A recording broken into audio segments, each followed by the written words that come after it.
Morning everyone. The story I'm going to read for you today is Stanley's stick. Stanley stands at Stockport station with his stick. Stanley always carries his stick with him. Stanley's stick was once part of something tall and grand, and it will never return. But it can still be a stick as best it can. Stanley has lots of stick activity, like pretending the stick is a whistle or a banana that is quite straight. You don't have to be great to be great. Like pretending the stick is a match to catch the world aflame. There is a game after sticky game. Look, it's a dinosaur that isn't extinct. It's a Stickosaurus.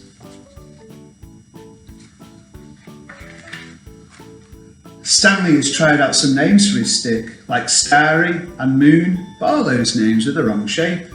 For a while he liked Stirry, but that is better for a spoon.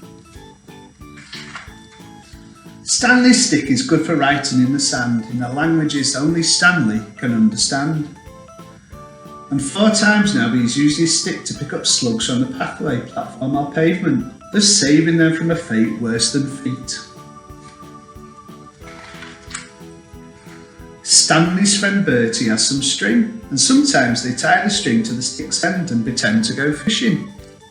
Because the fish I pretend, no fish get hurt, says Bertie.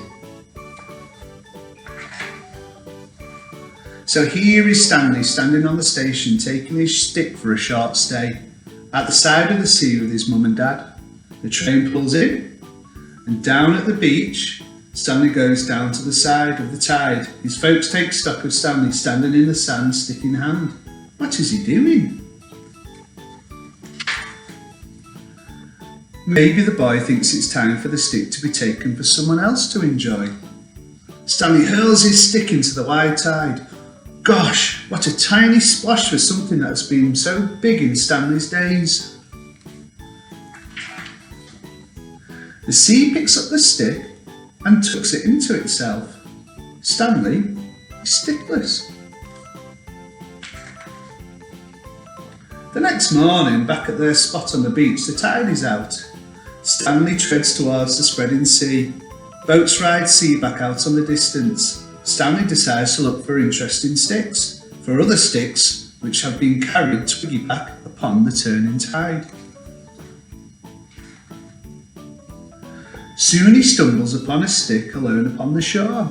It's quite different from the stick he had before. It is wonky. The stick is an unusual saxophone. Stanley thinks of home and begins to blurt out a tune for Bertie. Now Stanley stares at the sea through his stick telescope.